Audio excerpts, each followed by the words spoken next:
Line है। ऊपर उठने में तो वक्त लगता है, चाहे सूरज ही क्यों ना हो, धीरे धीरे उगता है। आज की कहानी है एक पंडित की। वो काफी विद्वान था, काफी ज्ञानी था।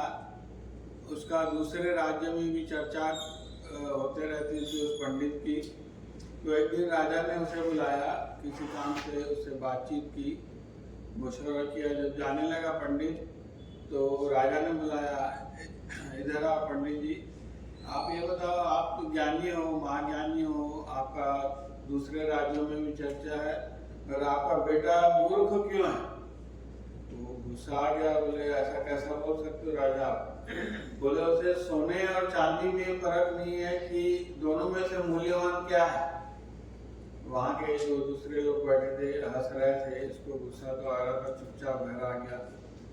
जैसे ही घर आया, उसका लड़का पानी का गिलास लाया। लो बाबा, बोले पानी पियो। बोले पानी वानी छोड़, साइड में रख, पहले ये बता कि सोने और चांदी में मूल्यवान क्या है? तो तबाक से बोला कि सोना। बोले सही जवाब तो सही दिया है, मगर राजा क्यों बोल रहा था कि तुम्हारा बेटा मूर्ख है?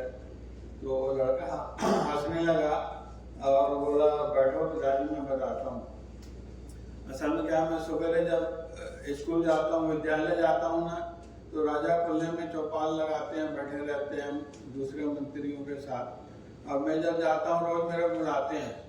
एक हाथ में सोने का सिक्का रखते हैं, एक हाथ में चांदी का सिक्का रखते हैं, और बोलते हैं इसमें जो मूल्यवान है उसको उठा लो। और मैं ना रोज एक चांदी का सिक्का ले आता हूँ, चांदी का सिक्का ले आता हूँ। तो बोले क्यों क्यों ऐसा कर रहा है? एक बार सोने का सिक्का उठा लेता ना, काहे को अपनी फजीलत करा रहा है, मेरी फजीलत करा रहा है। तो लड़का बोला चलो बाबा मेरे साथ। अपने रूम में ले गया, संदूक पूरा चांदी के सिक्कों से भरी हुई थी। बोले ये क्या है?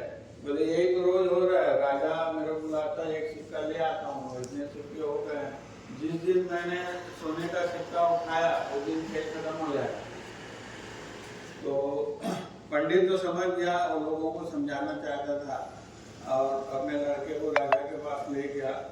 बोला राजा से पूरी बात की, बताई पूरी बात। और लड़के ने भी बोला मैं इसलिए चांदी का सिक्का उठाता था कि मेरे पास कई सारे चांदी के सिक्के हो जाए, जिस दिन अगर मैं सोने को उठाता तो उस दिन खेल खत्म हो जाता।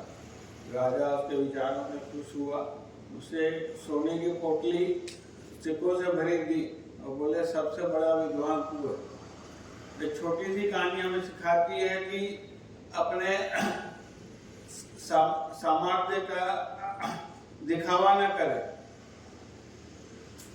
जब वक्त आएगा तो दुनिया देख लेगी आप में कितनी ताकत है। अगर आपकी जिंदगी में संघर्ष हो रहा है तो थोड़ा इंतजार कीजिए। संघर्ष खत्म होते ही एक आप कोहिनूर की हीरे की तरह चमकेंगे। धन्यवाद।